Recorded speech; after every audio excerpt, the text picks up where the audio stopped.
Let's get started. People are going to join us probably while we're doing this. So welcome to the New York Information Security Meetup / the Cyber Guild.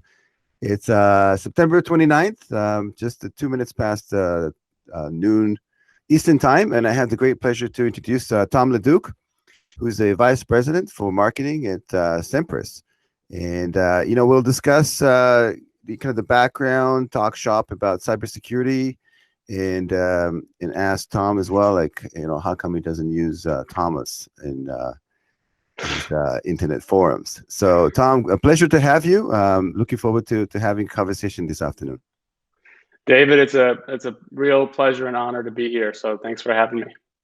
And I wish we could have done this in person. I've attended a few of your meetups in New York, and they're great. So again, happy to be here. That was pre-COVID. So where you based typically? Where's your home? So I live in Northern Virginia. It's about 25 minutes outside of DC. So I'm in New York a lot, or used to be. Could just take the Amtrak. It's a pretty quick 3-hour trip. Yeah. So hopefully, things are opening up. I talked to a good friend of mine who's in the cybersecurity space, and he actually traveled to Phoenix recently this past week for an event, for a channel event. So it's things start to open up, and he said he had about 65 people present and another 25 people calling in. So which is really good news. So why don't we start with the beginning, and not from maybe kindergarten, but just give us an idea of how you got into this space. What was your first job like? Why you got interested in specifically into cybersecurity, and how you got to be vice president of marketing is a big title, and it's also, I think, one of the more important titles, I guess, for for startups in the space, especially now with COVID hit. So what's your lost video? What's your specifically, how did you get into this space, and what prompted you to become a vice president of marketing? Yeah, sure. So I'm trying to think of how far to go back. I'll start with my first job in the cybersecurity space. So I originally started in sales development. So basically cold calling, basically a telemarketer for a early stage cybersecurity company.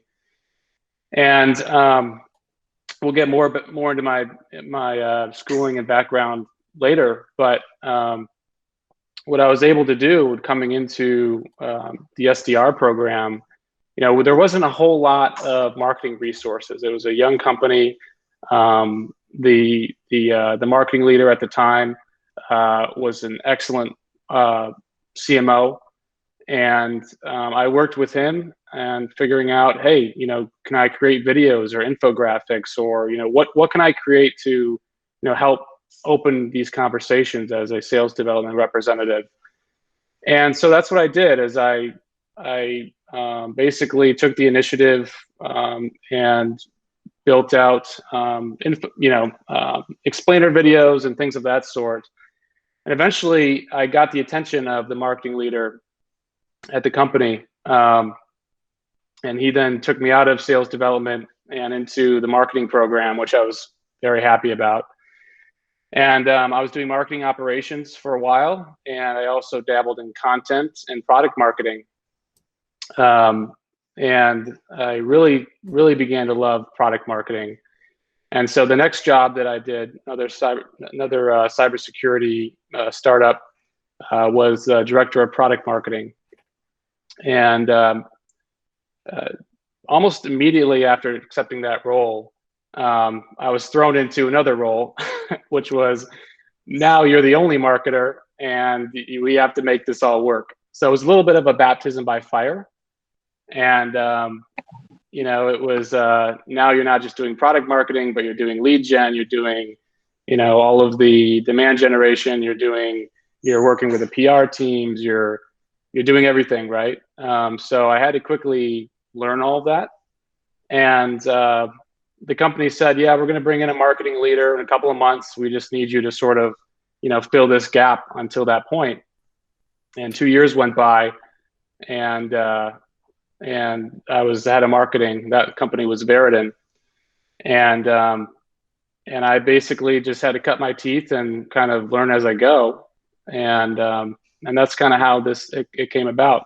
Basically, doing a lot of different roles, trying to keep everything together, and lots of grinding.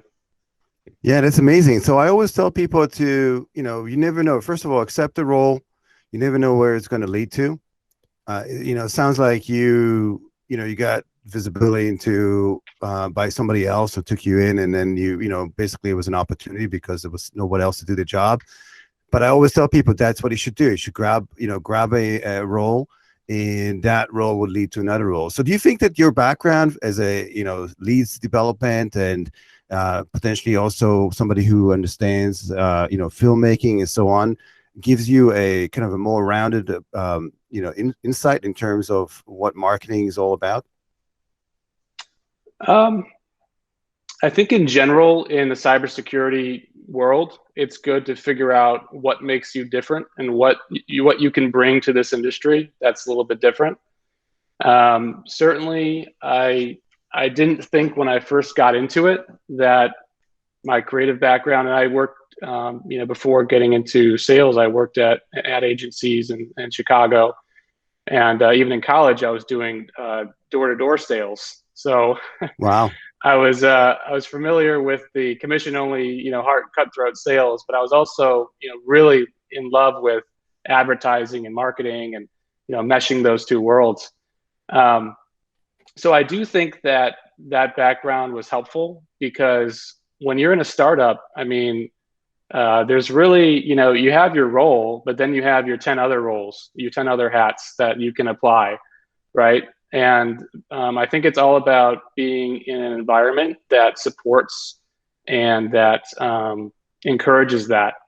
And like I said, I'm really thankful to the CMO at the company I started at for, basically giving me the opportunity to help in that way.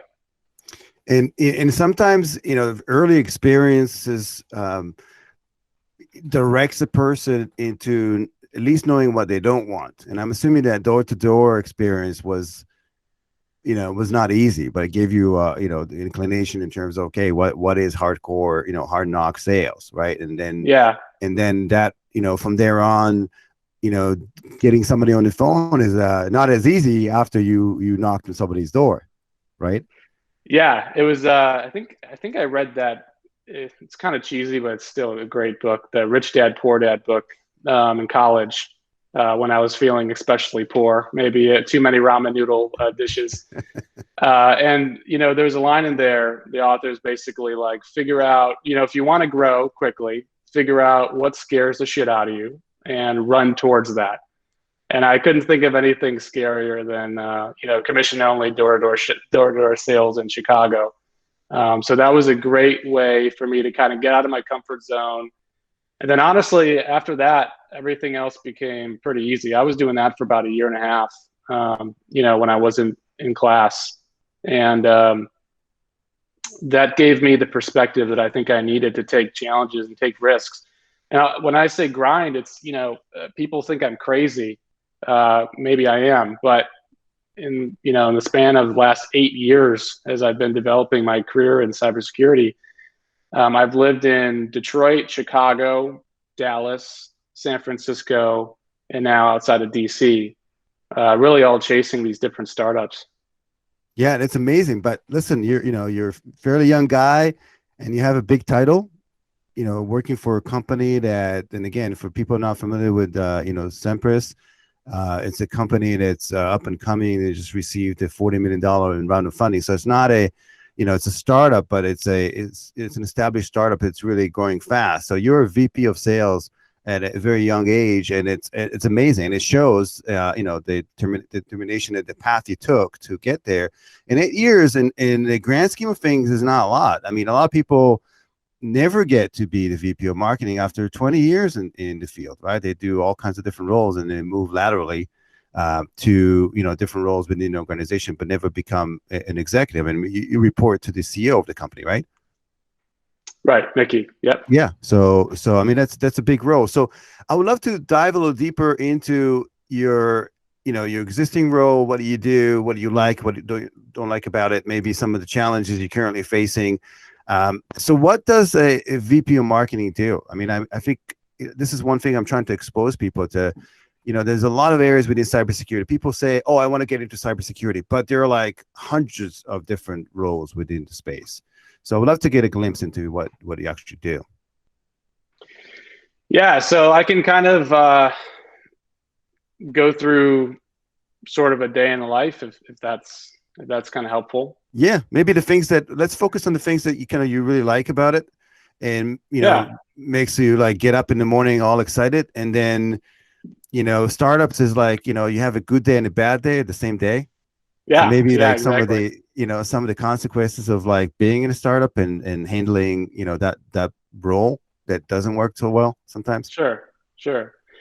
Yeah, so specifically to, you know, the program that we're building out at Semperis, it's a different kind of challenge now. So the company I was at previous, it was a company called Verodin. They were acquired by FireEye maybe a year and a half ago or so. And I basically had to do everything on my own. And I had a small team, but a lot of it, I mean, I built the website on my own, and a lot of it was just kind of forced to learn, to figure it out. Semperis is a more mature company. We're growing fast. We're scaling, and I actually have a team here, a really great team.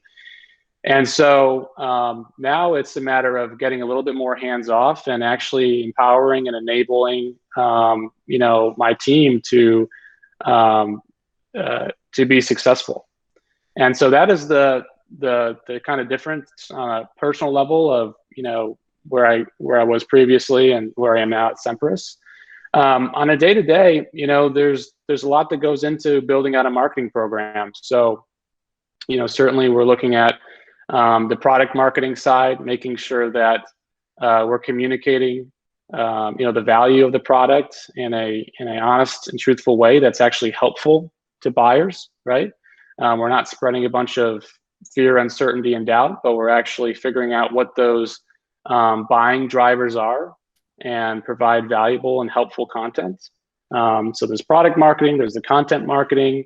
Now, if you look at event marketing, everything's changed. So we're doing a lot of digital events, webinars, podcasts like this. There's sort of traditional digital marketing when you get into, you know, SEO and social and all of that.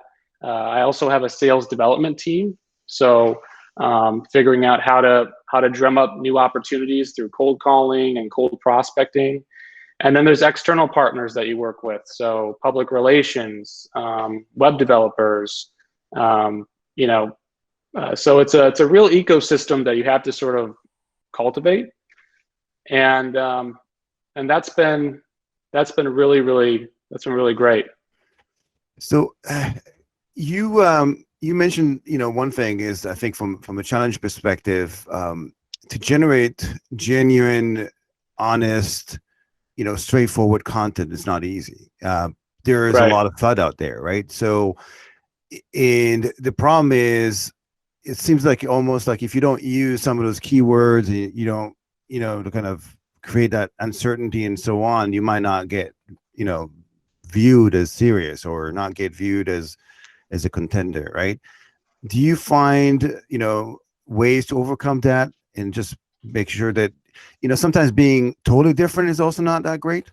You know, you don't want to be like standing out to, you know, just say, okay, you know what, my content is it does not show all of that. And then sometimes it will, you know, signal you out not in a great way. So how do you overcome that? Yeah. So right off the bat, any kind of FUD messaging is just bad, right? It's just not helpful.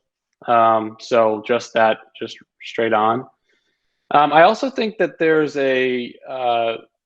like a there's this idea that anytime there's a news headline, you should have, a lot of marketers will just say whatever they can to just jump on the sort of, I don't think that's helpful either. I think if you are going to comment on something, whether it's in the press or, these are people that this is happening to. When a company gets breached and it's in the headlines, you have a security team that's, that sucks. You have you have people who are really scared, and it's not helpful to just be copying and pasting and just spreading that FUD. So what I try to do is I try to lean in on the experts on the team and figure out, okay, what's something new? What's a new angle that we can actually say? What can we express that's actually helpful? How can we take that person who's sitting in the CISO seat after this news drops, and how can we bring them some level of comfort or give them some piece of information that's new or different and helpful and valuable? And I think that word value is the number one word. How can we provide value with our content? And how do you close that loop between the content that you publish and the potential clients? How do you close that loop? Do you have discussion with potential clients on a regular basis? And so that's question number one. And then the second part of that, talking about value, how do you quantify specifically whatever you do, for the company as successful? Yeah, so I try to chat with CISOs as much as I can. We have an event taking place today where there's about 10 CISOs we're meeting with. It's going to be like a wine tasting, but also just a meetup. And we're going to hear from the CISOs what the challenges that they're having. And I'm going to be able to extract from that points that we can expand on to build content from. Also making sure that marketing and sales is pretty well intertwined. So and customer success. So if we're hearing challenges from customers or if we're hearing challenges from prospects, making sure that feedback loop is always there. And I think that we do a pretty good job of that here at Semperis, where we communicate pretty well there. So that hasn't really been a challenge. Your next point about measuring the ROI of content, that is a challenge because you kind of sometimes have to rely on sort of vanity metrics. How many shares did it get? How many eyeballs are on the content? So there's a lot of different pieces that a lot of different metrics that you can use to measure the ROI. For me, I like the feedback from a customer sharing and commenting on an article, or a customer actually contributing to the content. So I'll give you an example of that too. We do the Hybrid Identity Protection Conference, and we generate all of this great content. And this conference actually is completely vendor neutral. We don't overdo the Semperis brand at all. In fact, the colors, everything's different. We want to provide a place where people can actually share knowledge, share content without the sort of vendor spin on it. So we have customers that present at this conference. We also have a podcast, and it's meaningful content, and it doesn't have a vendor spin. It doesn't have a FUD message, and I think that's really important. And we've treated that as kind of a sacred thing. When I first came on, I think I tried to put the Semperis logo, with the Hybrid Identity Protection logo, and everyone was like, no, don't do that, right? Because it's a sacred thing, right? And that's what content is, valuable content. If you have a dedicated subscriber base, you want to nurture that. You don't want to turn them off with just useless vendor generated content. Yeah, that's really interesting. And you're trying to stay vendor neutral, agnostic in this case, right? So in particular, do you find that you mentioned that this conference is all digital now, and we'll maybe dive a little bit deeper into what Semperis does as well. I love that to bring this up. Do you find that that's the future events? I mean, we're obviously going to open up a little bit, but I think that now, I think we talked about, previously about the event. So the event itself now is open to basically worldwide, right? Because people don't have to travel. Yep. Budgetary constraints a little different because the sponsor is a little different. So there's like pros and cons for doing these virtual events, but how do you keep, so the event is what, 2 3 days, right? So how do you keep people engaged in a digital format such as this one? And do you find things are going to improve on that? Do people are going to be open to create, basically joining these on a more regular basis, or people are still craving the kind of rubbing shoulders with teammates?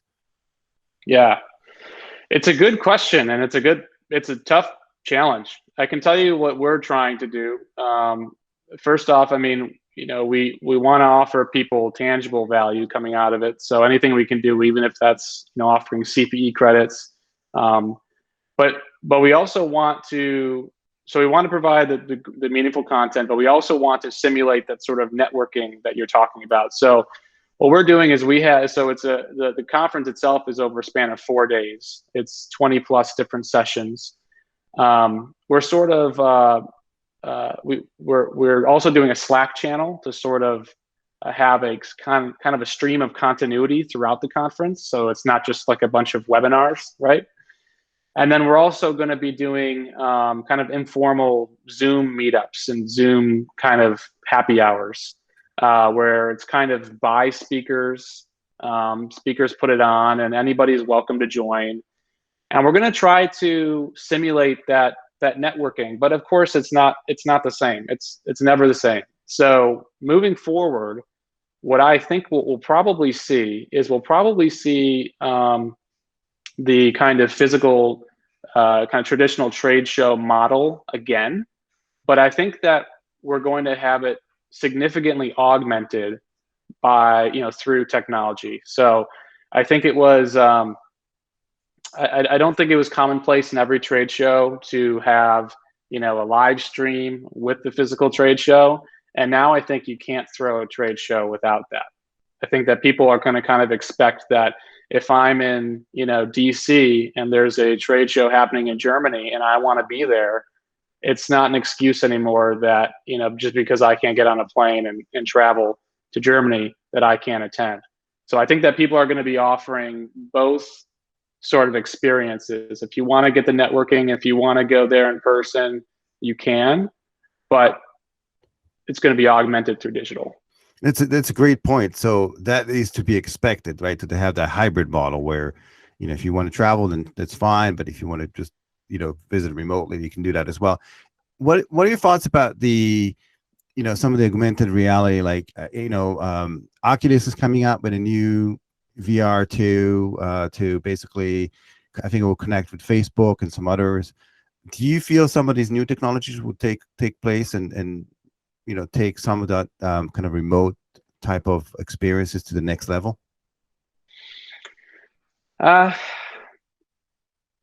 think to a degree, but I will tell you, I've seen the digital experience booths, and I'm just not a fan. I mean, maybe it's just a personal thing. I just think it's off. I think maybe it just hasn't caught up yet, but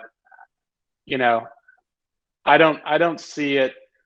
At least for the next 10 years or so, I think that it's going to be that hybrid model. I think that, I don't think people are going to be putting on VR sets and attending a conference. Maybe a very specialized group, type of conference, but I just don't see that happening. Well, I was kind of looking forward to that, and maybe a tactile suit where somebody touches your shoulder, you feel it. Yeah, that would be just cool. Me. Yeah. So tell me, so you've been doing this for quite some time now. What changes have you seen specifically in product marketing and in the industry? And then maybe you can just give us the elevator pitch of what Semperis does, just for everybody's who's not able to to review their website. Yeah. So the evolution of product marketing, I'd say marketing and cybersecurity. We'll take that first. So I think that there's been a lot of shifts just in the last 6 months, right? So going back to trade shows, this used to be one of the biggest lead drivers for early stage startups in cybersecurity, especially. And that has all gone away. And a lot of marketers are dumping all of that budget and all of that concentration into either doing digital events or doing, content. And right now, I don't think cybersecurity executives and buyers, I don't think that they've ever been more inundated with messages. I mean, it's just, I think that people are getting hit up about, by cold callers and by, marketing campaigns more than they've ever been. And so that has been, I think, the biggest challenge is, on one hand, you have, so much more noise, right? And then on the other hand, you have a global pandemic. So everybody's kind of concerned about way bigger issues than marketing fluff, right? So that has been challenging. And again, that goes back to value, making sure that what you do concentrate on, you make sure that it's going to actually provide value, to the reader, or to whoever's ingesting the content. And Tom, values. I'm glad that you keep repeating this because it's so important. And I think people forget that they reach out to you on LinkedIn. I get like so many messages, and I tell you what, 1 out of 100 is valuable to me because the majority it's not applicable to what I do or what I'm responsible for, and therefore it has no value, just noise. I think that part of realizing the value is like to match the messaging, right, in the content to the person. I think a lot of these marketers, they blanket, I don't know, they subscribe to LinkedIn sales, whatever, and they blanket blast, hundreds, if not thousands of connections. Yeah. And that just causes a chaos, and I've noticed that, since the pandemic hit. It's chaos, and honestly, it gives marketers in cybersecurity just a bad rep. It really does. It's a bad word, cybersecurity marketing. And there's so many vendors out there already, right? And I think, going back to kind of bigger industry trends, I think we're going to continue to see a lot of consolidation. I think there just has to be. I remember a couple of years ago, I was doing a video interview with an analyst, Richard Steenan. He was a former Gartner analyst, and now he runs his own shop, IT Harvest. And he was comparing cybersecurity industry to, he's a Detroiter too. So we were both born or raised in the Detroit area. He was comparing it to the auto industry. And he was saying, before World War I, before the Great Depression, there were hundreds of different auto manufacturers. And then there was this great consolidation where, now today we know the big three, right? And I think that that's going to be the same case with cybersecurity. There has to be more consolidation because people just can't keep up with all of these messages, and nobody has a magic bullet, right? And that's really, really frustrating. If I'm a cybersecurity technology buyer and I hear from every single vendor that we're going to solve all your challenges, and then even worse, this wouldn't have happened if you only had our product. That's extremely frustrating. Yeah, especially the quote unquote ambulance chasers, right? That something happens, like you hit by ransomware or whatnot, and then you get inundated by these vendors saying, "Oh, serves you right," or if you would have had our solution, never happened. So that's super interesting that you mentioned the big three, and I guess Tesla now, market cap is probably like all three combined. Do you think that eventually will come down to like a handful of cybersecurity vendors? Do you really think that's possible? I mean, there's like thousands of vendors right now. I don't think it's going to be anytime soon, but I think eventually it's going to be maybe not a handful, but I mean it's not going to be the numbers that we're seeing now. I mean, I don't know how we can sustain that. And just think about it, it's going to be only a handful of VP of marketing after all of that. Yeah, right. With the 10, with the thousands hours right now. So I mean, you still have you have a good shot at getting that role with the big four cybersecurity companies. Fast forward a couple of years from now. So tell me, Semperis, what does the company do? And potentially like what attracted you to the company and specifically to this role? Yeah. So what attracted me to the company at first was the technology. I love, there are a lot of startups out there that are building sort of nice to haves.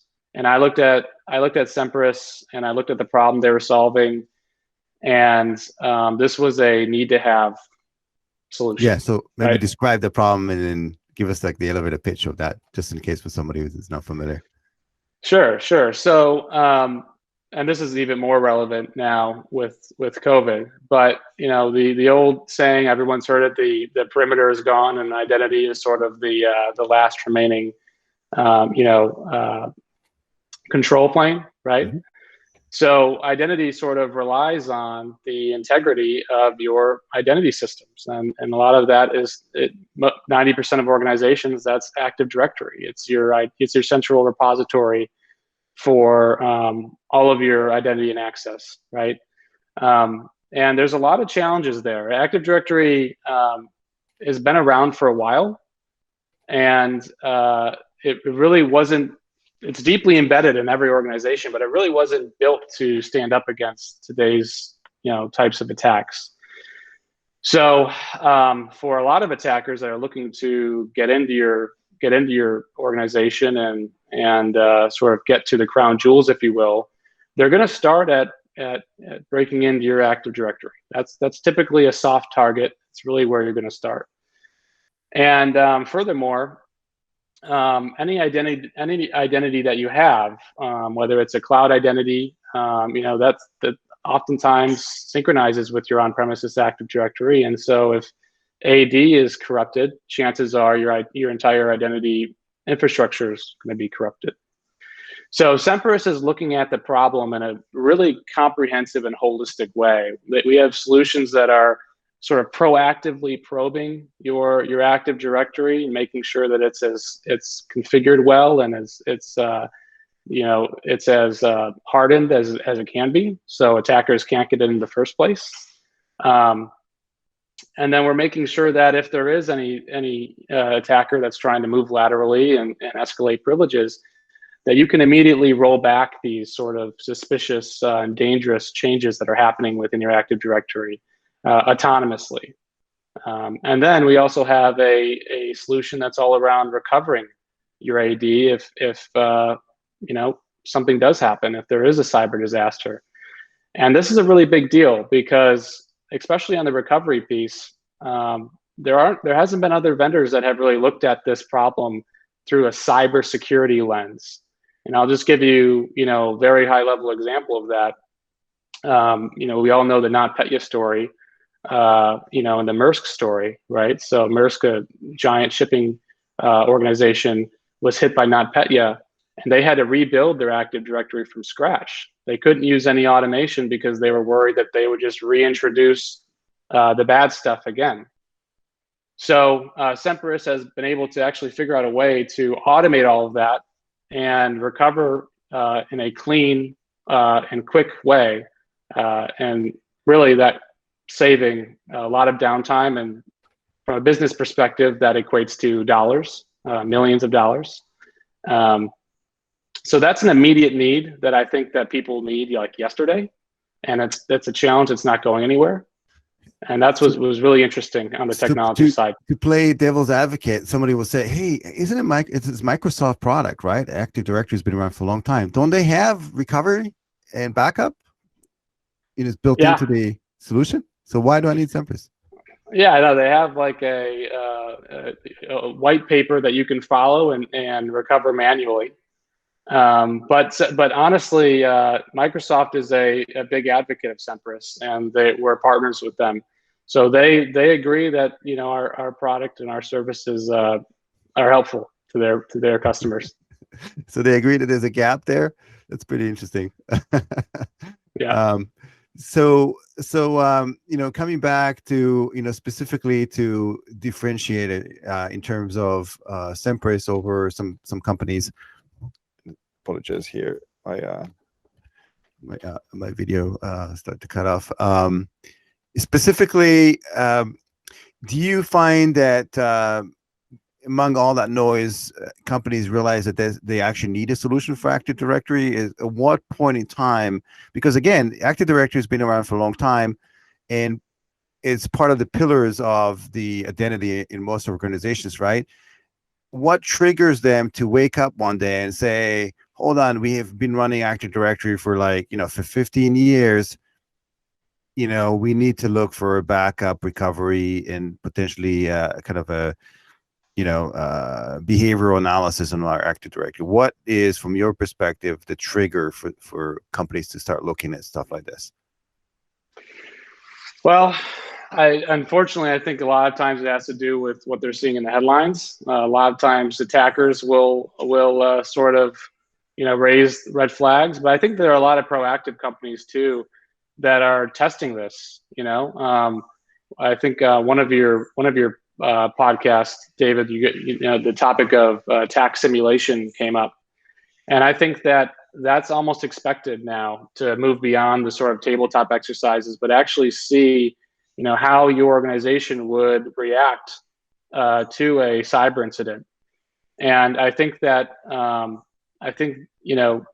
that's a big factor, is actually folks are actually trying to test out how they could recover after a cyber attack, and Active Directory is certainly a fundamental piece in that recovery. So I think that's helped. I think that's helped kind of spread awareness.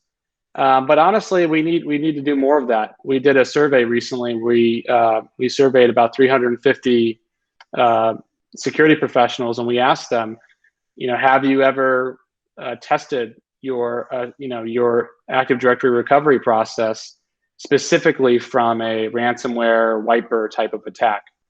And less than half of organizations said that they actually have tested that, and that was scary to us. But yeah, no, it's fascinating, and I think you're 100% correct. I think even the COVID situation, and basically looking at business continuity from a whole different perspective. I mean, no one thought that everyone will have to basically do remote work within 2 weeks.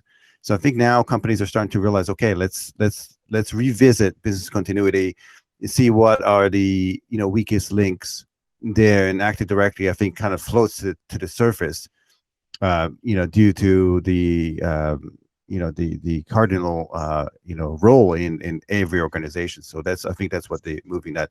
So so I think we're coming out to the time frame we have allotted for this conversation. But thanks very much for sharing your fascinating story from door to door salesman to VP of marketing, a very successful startup, cybersecurity startup company. So this is a fascinating story.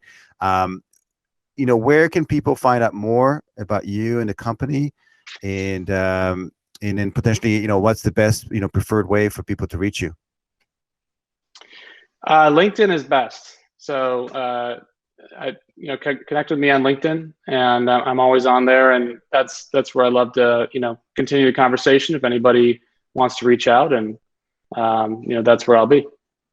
And then maybe just a plug in for the yeah, and conference? definitely join us at the HIP conference. So you can go to hipconf.com, HIPConf, and you register there. It's, the conference is free. You can earn up to 20 CPE credits, and we have awesome speakers. One of the speakers, Andy Greenberg, wrote the book Sandworm, actually, that covered the NotPetya incident with Maersk. And is an incredible speaker, and we have about 30 more. So, what are the dates for that? Just for the dates. That is October 20th through 21st, and then that's the first week, and then the second week is 27th through 28th. Okay, super. So thank you very much, Tom. It's been a real pleasure. Looking forward to hopefully seeing you again in person when things open up. Thanks for taking the time to meet with the group, and looking forward to again to seeing you in the future events. And I'll see you at the HIP conference for sure. Awesome. Thanks, David. Appreciate it. Take care. Thank you all for joining.